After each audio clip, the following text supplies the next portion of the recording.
Yo, what's up, guys, and welcome back to another video. My name is Kev, and this is Seth. Yep. And yeah, today we got something a little bit different. Not a specific group, but the K-pop history in 20 minutes from SeoTaiji to BTS from the channel DK TV. They're pretty popular. In terms of Korean content, and they did this introduction. Yeah, back like it's already 4 years old. Came out in 2020. But I guess some of the basic information could still kind of be important, so we're kind of late to it. But yeah. Well, let's go and find out the history of K-pop. Okay. Before we get into the reaction, we also have a community Discord server. We do monthly giveaways on there, and it will also be easier for us if you request your videos on there. Please, if you're interested, check it out in the description down below. And now Seth will tell you something about how to enter the giveaway. How to join the giveaway? You have to go to the welcome channel. There's a text showing how to join the giveaway. If you've done all the steps, you have a chance to win. What can you win? You can win 25 euros each for 2 persons, equaling 50 euros in total. And if you've done all that, good luck. You can win. And yeah, that's it. There's one thing this video needs. K-pop! K-pop. K-pop. It's a little loud. K-pop. Yeah, K-pop. K-pop, popular music originating in South Korea and encompassing a variety of styles. As you've seen, K-pop has grown exponentially. Everyone in the world, like it or not, must have seen a K-pop related video at least once, either if it's Gangnam Style or a BTS video or an annoying K-pop dancing meme on Twitter. But you might not be sure on what K-pop actually is and where and when it began. Well, it all comes down to a country called South Korea, a peninsula located in East Asia in between China and Japan. Korea was doing great with its kingdoms and dynasties for more than 4,000 years until 1910 to 1945 when Korea history was lesson colonized by Japan. And from 1950 to 1953, Korean War happened, splitting Korea into North and South. Then Korea was stuck in the Cold War. Due to war and all, the economy wasn't that great. Thus, the music industry wasn't that public nor diverse. Well, Korea did have music like traditional sounds or Japanese-influenced trot. 1970s, economy got a little better. Jeans, acoustic guitars, young kids enjoying life, rock, folk music happened. But still, the government doesn't like too much freedom and creativity. They want you to work. 1980s, 2 words, folk songs and ballads. First, Korean ballads kick in. People like these dudes make ballad really popular. Legendary dudes like Cho Young-pil pop out. Bands like Shinawi Drugukwa pop out. People start listening to these dudes instead of these dudes. These dudes instead of these dudes. Madonna, Michael Jackson, the Beatles, okay, so the Koreans. Until the 90s, Korea gets rich. No one's unemployed. People call it the miracle of Han River. Successful Olympics, CD distribution. Kids get to wear Nike shoes, buy music, go to concerts, clubs happen, dancing becomes a thing. Finally, the good old 90s arrive. Ding ding, hi, I'm K-pop. All these new genres start to bloom. Hip-hop, dance, R&B, soul, gospel, and of course the popularity of ballads and folk songs continue. Now, all these artists start writing their own songs. A lot of singer-songwriters appear like Shin Seung-hoon, Lee Seung-hwan, Yoon Jong-shin, Jeolnam, Toy, and more. Boom! March 1992. This dude named SeoTaiji appears out of nowhere. Well, actually, he was in the aforementioned rock band Shinawi as a bassist, though in the meantime he was doing his own thing and explores the world of MIDI music, aka electronic digital. He's also a born rebel. He looks different. What is MIDI music? His band MIDI? Yeah, he said MIDI music. Yeah, MIDI. I mean, MIDI, you know, if you have a keyboard, you can have MIDI pads, and you put instrumental sounds on the MIDI pads instead of recording the real instrumental into a mic. Yeah. So you just have MIDI So sounds. basically 808. I mean, 808 is kind of more like a bass, but yeah. Yeah, but in a sense. So instead, if you would record a guitar into a mic, the guitar is on the keyboard, and you just press the keyboard. So yeah. So electronic music, not real acoustic music. Like those programs which they make beats and stuff like that. Basically nowadays is most of it is electronic, yeah. Okay. Most of it is MIDI.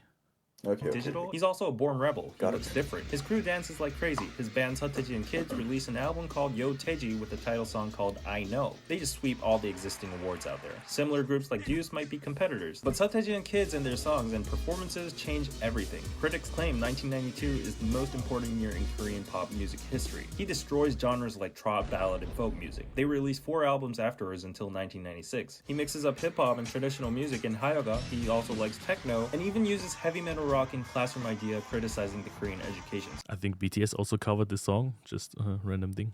Is SeoTaiji, or how it's called, I don't know, still alive? Yeah. Okay, so he's literally a legend then. I think. Well, I don't know if he died in the past few years, but the last time I saw him was when he did a anniversary concert, and he invited BTS to the concert to do the concert with him, and he Okay. kind of announced BTS as his like predecessors. He passed the flame to Mm. BTS.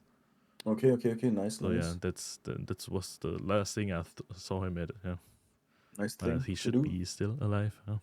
Likes techno, and even uses heavy metal rock in classroom idea criticizing the Korean education system. And then the public suddenly tries to rewind the song and thinks he's Satan or gay. They keep on tackling social issues like reunification, environment, drugs, education. He's basically the Tupac of K-pop. Speaking of Tupac, he even touches gangster rap in his last album title, Come Back Home. And then they disband, more like disappear. Poof, yup, just like that, leaving one message: we've showed you everything we can try. Korea freaks out, kids don't go to school, protest, attempt suicide. People say K-pop is dead, Damn. well, false alarm. SeoTaiji and kids might be gone, but their impact still lives. Now, listening, radio equals lame. On the other hand, watching TV, performances, dance music, choreographies, style, competition equals cool. Young teenage fans, official fan clubs, fan meetings, fanfics, Hacking fans, fan wars, capital, artist. Whoa, goddamn. Damn, bro. Young teenage fans, official fan clubs, fan meetings, fanfics, Yeah, fan clubs, fan meetings, all things Sassing that K-pop fans. idols do. Sassing fans are like the real obsessive fans, like Eminem would call them the stans, you know what I mean? Yeah. So sassing is the obsessive fans.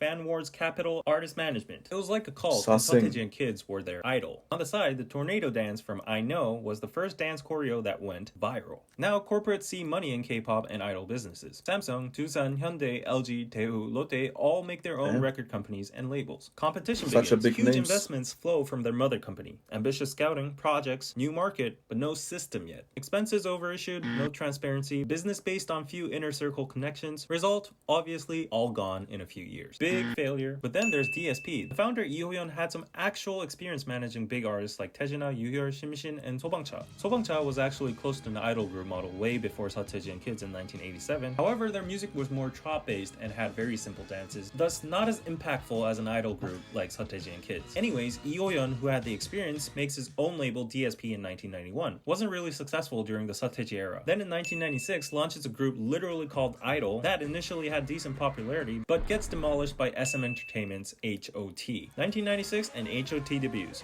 SM Entertainment. Wait. Okay, what type of groups do you know from SM Entertainment? What have we reacted to? S.E.S from SM Entertainment. Did we react to other SM groups? I don't think so. But you know the group EXO? Yeah. They are also from SM. Okay, so SM is really an old company then, huh? Yeah, they're like in K-pop there are the big three companies, and it's SM Entertainment, JYP Entertainment, and YG Entertainment. But SM is like the first one of them, Okay, the first created one. Yeah.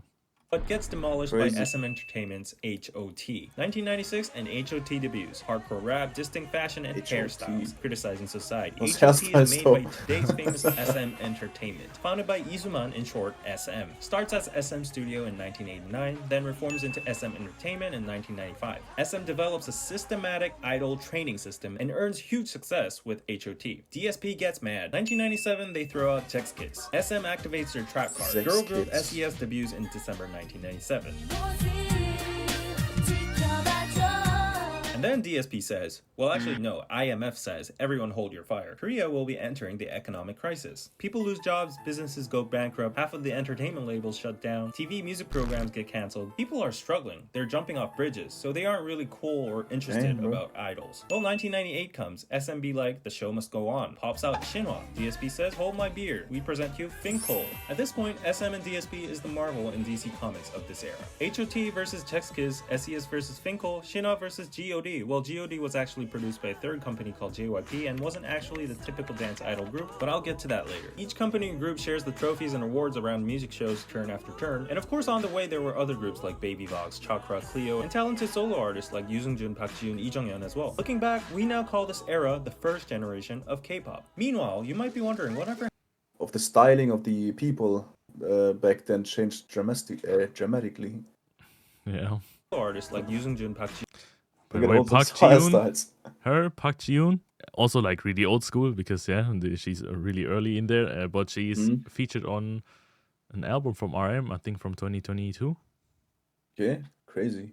That's also a little fun fact. Lee Jung-yeon as well. Looking back, we now call this era the first generation of K-pop. Meanwhile, you might be wondering whatever happened to SeoTaiji and the boys after they disbanded. I don't know about SeoTaiji himself, but one dude for sure was planning something. Yang Hyun-suk, who was the rapper and dancer of SeoTaiji and boys, was trying out his talent as a producer, but was kind of unlucky in the meantime. But anyways, opened up his own company, Hyun Label, in 1996, but kind of flopped with a group called Keepsakes. Then renames his company to MF Label and launches the hip-hop duo Jinushan. Jinushan surprisingly did pretty well, even though hip-hop was pretty new.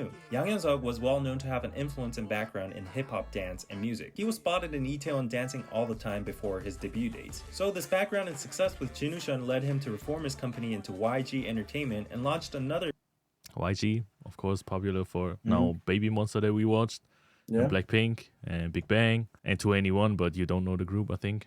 Yeah. hip-hop group called One Time.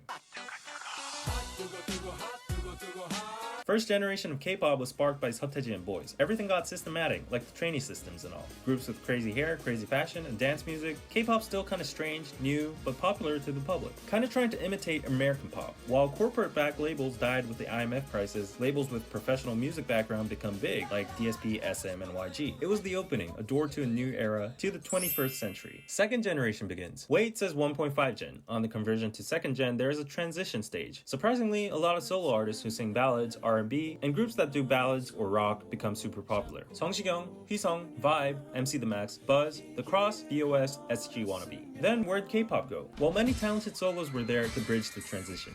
The famous Boa, known as Asia's Star, arguably the most successful solo female K-pop artist in history from SM Entertainment, got casted by Isuman himself and debuted at August 2000. Also debuted in Japan. Critics state She's also still active to this day, I think. Yeah. How old is making she? Songs. Oh, Boa, I don't know how old she is, but she debuted really young. Oh, 38. Damn, crazy. She still got it. Boa is one of the biggest contributors and pioneer in opening foreign markets for K-pop and SM. Boa gets to get all these first, youngest, most blah. Yeah. She did crazy work back then. Youngest solo artist, Daesung. So Daesung is a grand prize in an award show. First Korean artist to top Oricon chart. Oricon is the Japanese official charts, I think. 2 million seller albums, represented Korea and Japan at the MTV Asian Music Awards. Okay. Most influential artist in Asia award. Main Billboard chart. First Korean to chart in the main Billboard And chart. rewrites K-pop history. Other solo artists also kept the achievements. K-pop flame burning with competitions such as Rain. Rain and Seven. Speaking of Rain, let's get back to JYP. Park Jin-young, aka JYP, is this dude that was active during the SeoTaiji era as well. Initially got refused numerous times from labels due to his weird face and body, but finally debuts in 1994 as a That's the solo weird artist. reason. Tale is, SM himself rejects JYP from an audition, but later asks in private just because he wants to buy songs JYP produced. JYP is extremely talented in dancing and also being sexy, which was a first for a male at that time. Won many number ones during the era, even with the competition with SeoTaiji and Kids. Became a singer-songwriter and producer and made hit songs like Honey and Swing Baby. With that, Okay, wait. So basically, JYP, the founder of JYP Entertainment, what groups are under there? Stray Kids, Twice, from the groups that we reacted to, yeah. Yeah. I don't know much else. NMIX is also a group, yeah. Okay. Well, we only watched one NMIX video, right? I think so. SeoTaiji and Kids. Became a singer-songwriter and producer and made hit songs like Honey and Swing Baby. With that experience, goes on as a producer, producing G.O.D, once called the Nations Group, and also excavates Park Ji-yoon, who sang Adult Ceremony, also produced by JYP. And in the midst of that, makes his own company, JYP Entertainment. Back to Rain. Rain was a backdancer of JYP and Park Ji-yoon. JYP trained Rain and debuted him, also giving him many hit songs like How to Avoid the Sun and It's Raining. Boa from SM, Rain from JYP, Seven from YG. This is when we start to see the three companies grow and become the now known big three of K-pop, SM, JYP, YG. Another fun fact about the 1.5 generation is that many solo artists tried their luck after disbanding from the first generation groups, like Kangta, Pada, Okjuyeon, Eunjiwon. However, to be honest, their popularity wasn't like before. Except maybe Iori, former Finkel member that was least popular among the members, but suddenly pops up with a sexy solo debut and becomes Korea's diva. Finally, it's second gen. The idol groups are back, and the public is used to the word idol. SM Entertainment introduces TVXQ in 2004. They get the Rookie Awards, Big actually group, all the big awards. group. Gets a Daesang on their second debut year and gets a Grand Slam in 2006, another Grand Slam in 2008, Oricon chart #1 in Japan. It's not a stretch to say they basically conquered Korea, Japan, and China. SM got rich. They make more groups like Super Junior in 2005, Girls' Generation in 2007, SHINee, and FX in 2009. Super Junior becomes extremely popular with songs like Sorry Sorry in China and Southeast Asia. Girls' Generation becomes the nation's girl group with their stunning visuals and charmful songs like Kissing You and Baby Baby. They don't stop with Korea. They go off to conquer Japan with their songs G, Genie, and O, bringing all those titles from Japan charts and album sales. SHINee puts out super addictive songs like Juliet, Ring Ding Dong, Lucifer, and achieves attention from mostly Japan and Southeast Asia, eventually touring all around these areas. FX shows the experimental side of SM. They carry a unique concept with all of their songs with obscure lyrics. Their unique electronic songs get very positive reactions from professional music critics. And note that we start to see non-Korean members, such as Victoria and Amber.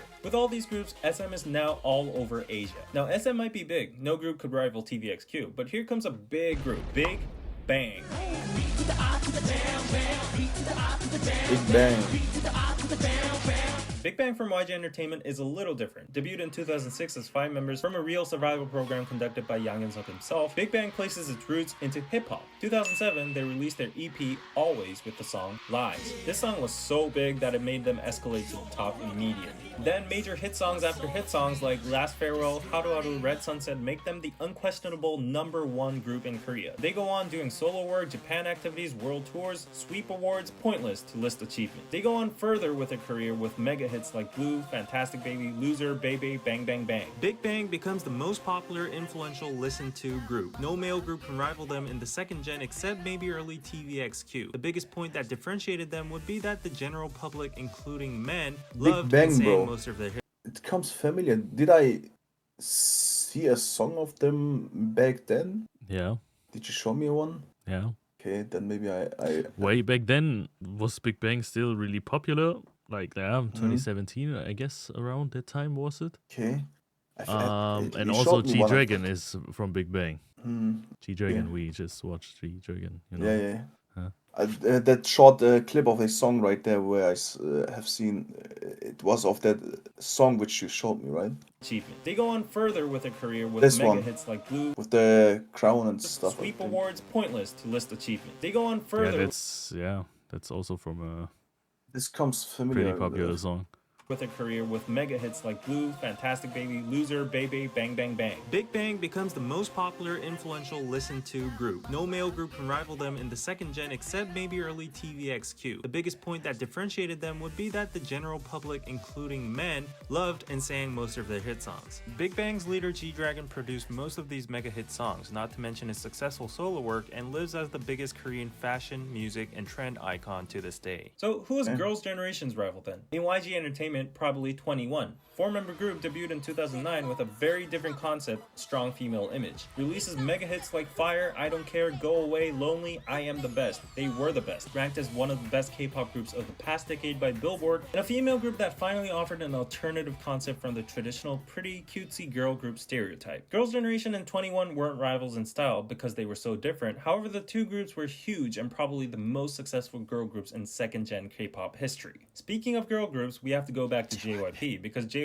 is known as the girl group Royal Company. Wonder Girls is among one, debuted in 2007, put out major hits like Tell Me, So Hot, Nobody, which were all viral hits within the nation and Asia due to their simple and catchy point dances. In 2008 Haiwon Seoul Music Awards, they received their first Taesang as a girl group, competing with Big Bang and TVXQ. Before Girls' Generation got extremely popular, they had the nation's girl group title in 2007 to 2008. Their style was distinct compared to Girls' Generation or 21 because it was mostly retro pop or electro funk. Wonder Girls were the first to appear on an American TV show, showing the possibilities of expansion of K-pop to the West. Nobody was the first K-pop song to enter the Billboard Top 100 chart. On the other hand, JYP puts out boy groups such as 2PM and 2AM, who respectively have the Monster Idol and Ballad Prince concept. 2PM does especially well with hit songs. Wait.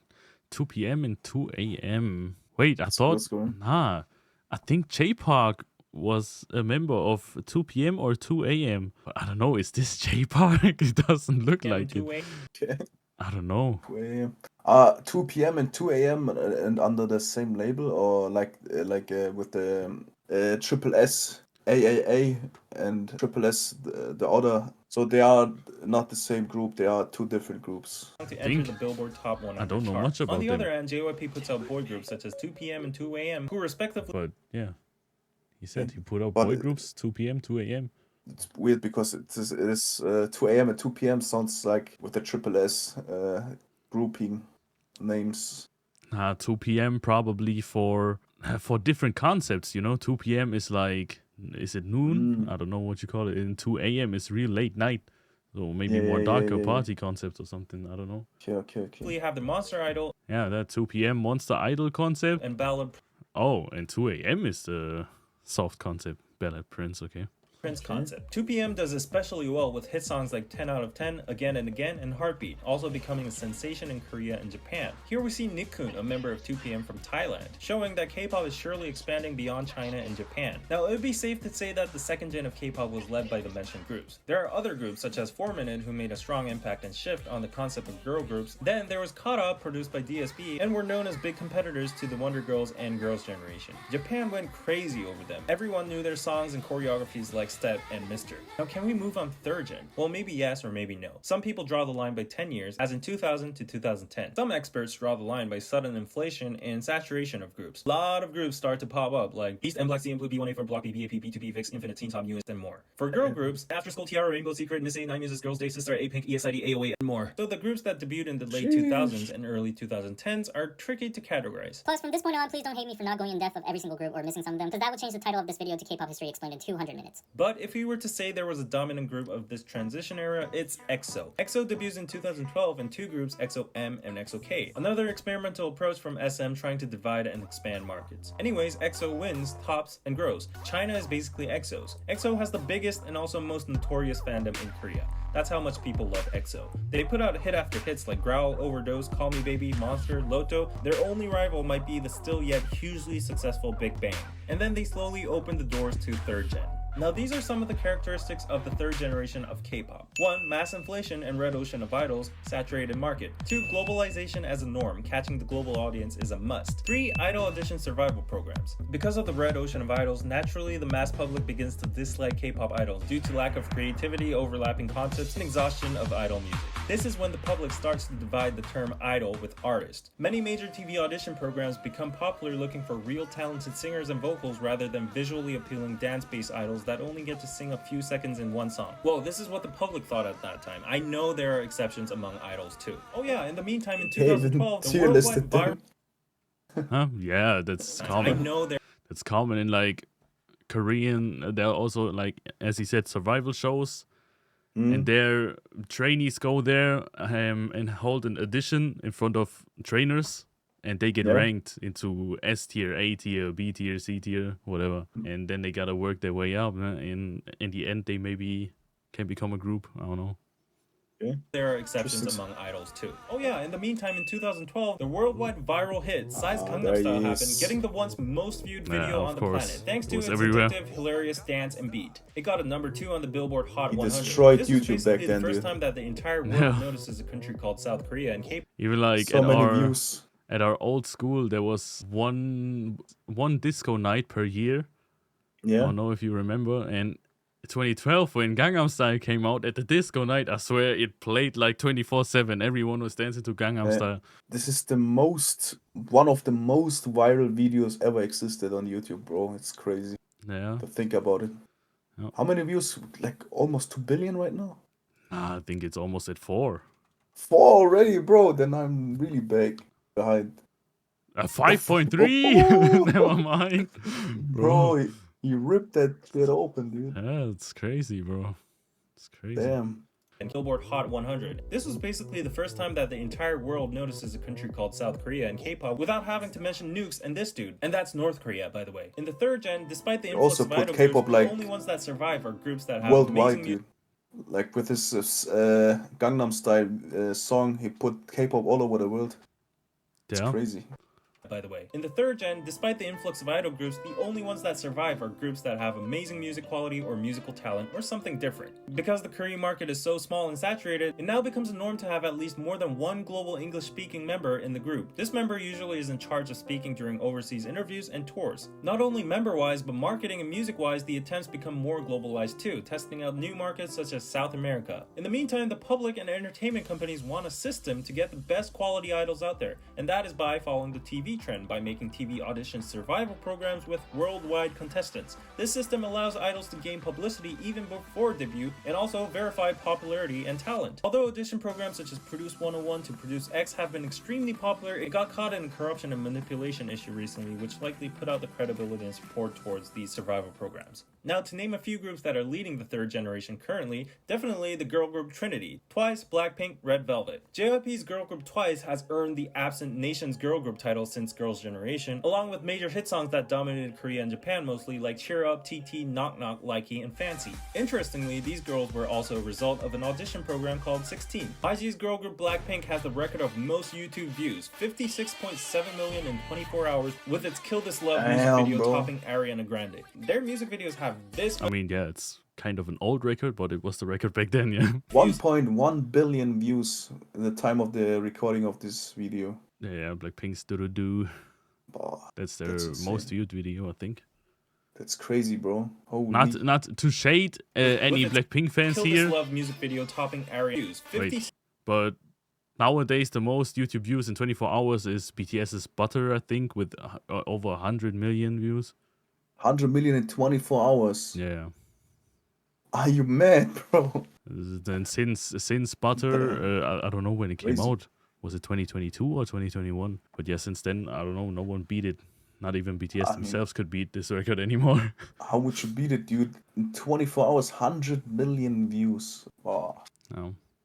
It's crazy, bro. Yeah, let's continue. 6.7 million in 24 hours, with its Kill This Love music video topping Ariana Grande. Their music videos have this much views each, which saves my time on trying to explain and prove their popularity. Also, they're the highest charting female K-pop group on Billboard Hot 100 and 200, plus they had an epic stage at Coachella too. SM girl group Red Velvet might not be as big as the former two in size, but is always praised by the public and critics for their unique sound and high quality songs. Time magazine has highlighted their versatile musical style and named them as one of the best K-pop groups. Billboard agreed too in 2019. Fun fact, Red Velvet was the first K-pop group to perform in North Korea, and Kim Jong-un adjusted the schedule to go see them. Now let's not try to leave out many other talented, hard-working girl groups such as Mamamoo, Momoland, Luna, IZ*ONE, G.O.D, CLC, Dreamcatcher, G-Friend, Lovelyz, Oh My Girl, 우주소녀, 공원소녀, Everglow, Wiki Mickey, and more. And bro, Damn, I just...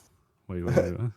We just did the scratch on the surface of the groupings, dude. Yeah, there's plenty more, bro. We haven't even listened to maybe like 2%. Talented, hard-working girl groups such as Mamamoo. Wait, Mamamoo still around. Momoland, I think they're disbanded. I'm not sure. Luna is not around anymore. They're also disbanded. IZ*ONE. Do you know why they disband? For all different reasons. IZ*ONE is also not around anymore, but they were like a group from a survival show, Produce 101, and these groups from the survival show are always getting like a 2-year contract, and after that the group is done.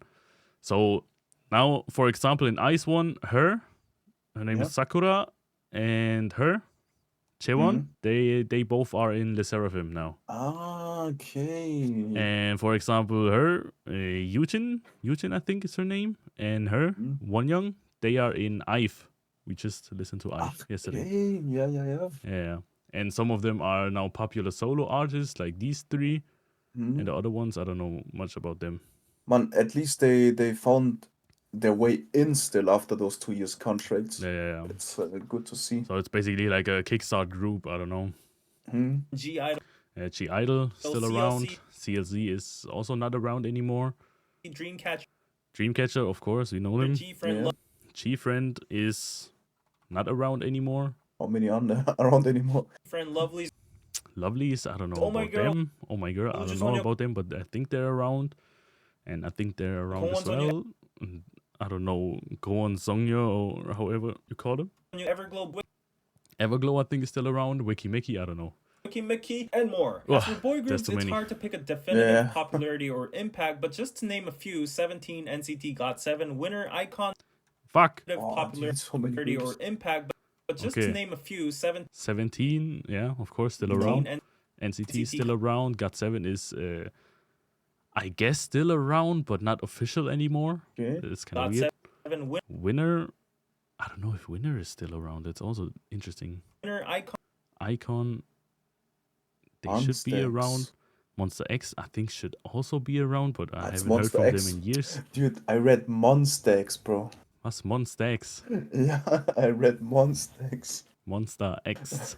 Monster X, AT, Stray Kids are definitely 80 the Stray biggest Kids, and yeah, of most course. popular globally. Most of these groups actively go on world tours and appear on Western TV shows nowadays. And then there are groups such as DAV, Impact, Victon, Astro, Pentagon, SF9, The Boys, Ace, JBJ, Golden Child, Intuit, UMB, Very Very, One Us, and more. so Yeah. many girl Bro, groups, boy damn. groups, mixed groups, new global audience, thus various music styles as well. You name it, K-pop has it. Oh, you don't like groups, super produced modern electronic music? Maybe try IU out. She's Korea's nation's sister and also nation's singer. Been around since 2008 with numerous ballad and K-pop hit songs. Single-handedly has the popularity equivalent to K-pop's biggest idols. Then there's K-hip-hop. IU is kind of broken in Korea. Goddamn, she's so popular. Single-handedly has the popularity equivalent to K-pop's biggest idols. Then there's K-hip-hop R&B, a whole scene of its own. Maybe check out Zico, who has an overlap background with K-pop. this one- Then there's We know the song. We know Yeah, the yeah, song. yeah. When did you show me that song again? Back then, when it came out, we listened to it pretty often. It was called Bermuda Triangle, I think. Yeah. Dude, I really Don't let him Forgot get in my zone. Ooh, really forgot we about will it, dude. never know. Oh. Nice voice crack, brother. But I remember we listened to it quite often, dude. Yeah. Yeah. I totally forgot about it, dude. pop R&B, a whole scene of its own. Maybe check out Zico, who has an overlap background with K-pop. Then there's rock. Maybe check out bands like Day6 and Flying the Rose and more. So, it's already 2020, technically 10 years have passed again, and the line is blurring between 3rd gen and 4th gen. Then what would be the standards of dividing the generations? I can't be the one deciding, but just to add my personal 2 cents, maybe the line could be drawn by observing groups that start off already with a bigger fandom globally rather than domestically in Korea from the pre-debut and rookie phase. In short, maybe no more validation or dependence from Korean fans needed, or there's an alternative view of simply drawing the line by post BTS. And yes, I know y'all are screaming, what, not a single mention of BTS until now, but hold on a little bit more, I have a whole buffet for you. Well, anyways, this whole generation dividing process is a whole debate subject of its own, so let's just leave it there and throw it to the comment section. Finally, there is one group that needs a thorough separate section in K-pop history, and it is BTS. BTS started off from a small company called Big Hit under the producer named Bang Si-hyuk, who was a former colleague and good friend to JYP, but split paths to make his own company. Bang Si-hyuk gathered 7 members originally and planned to make a hip-hop group, however the content and musical style diversified over the years. BTS didn't gain much attention during their first years, often getting mocked by their group name that means Bulletproof Boy Scouts, and apparently some or many people thought their appearances were unpretty. However, BTS Oh, wait, their appearances were unpretty. BTS hailed as #1 most handsome man in the world. Damn. BTS differentiated themselves with other idols by speaking about the unspoken in their lyrics, such as mental health, youth problems, social issues, and the journey towards loving oneself. BTS also made their own universe and story in their music videos. They made moderate success until they got mainstream with their songs like I Need You, Dope, Save Me, and Fire. After that, every move they made pretty much became history. They topped the Billboard 200 charts 4 times in a row alongside the Beatles, appeared on multiple major American TV Alongside the Beatles, I think, yeah. They were, besides the Beatles, that got in a year like 3 #1s in Billboard 200. Like the only artist in history besides the Beatles. Billboard 200 charts 4 times in a row That's a alongside the really Beatles. big achievement. Appeared on multiple major American TV shows, got awarded by the Billboard Music Awards, AMAs multiple times, did a Grammys act, did a UN speech, did a cover of Times, had stadium world tours including Wembley, and did a Grammys act, did a UN speech, did a cover of That was the next generation leaders from Times. Yeah. Times, had stadium world tours including Wembley and Saudi Arabia, sold over 20 million cumulative albums to this date. BTS Yeah, I think nowadays it's way more. BTS popped out Wembley in suddenly. Saudi Arabia sold over 20 million Yeah, cumulative so albums bam, to this date. instant. BTS has become so big that they become expressed as the BTS or Korean invasion, just like the British invasion from the Beatles by multiple critics. Like how they go up and up.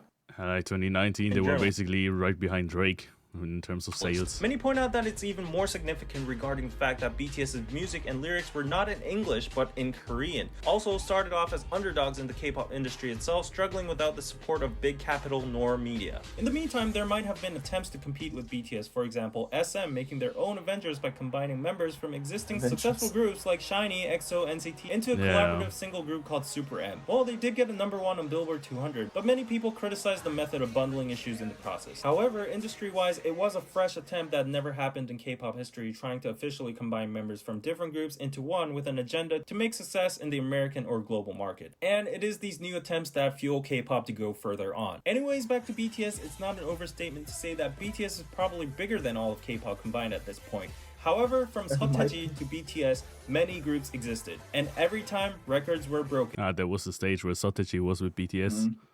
People were surprised. Back then, no one imagined anything bigger than TVXQ, Girls' Generation, Big Bang, EXO, Gangnam Style.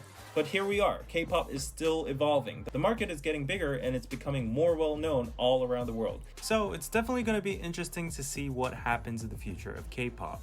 Will it just disappear as a trend or get even bigger like it always has? Well, we know 4 years into the future, it got always bigger. Like it's crazy to see something locally becoming so big that it becomes globally. You know what I mean? Like, yeah, it's crazy. Especially in that short of a time span. Yeah, I mean, it's like from the early 2000s where K-pop really started to now. It's like probably one of the most popular genres globally.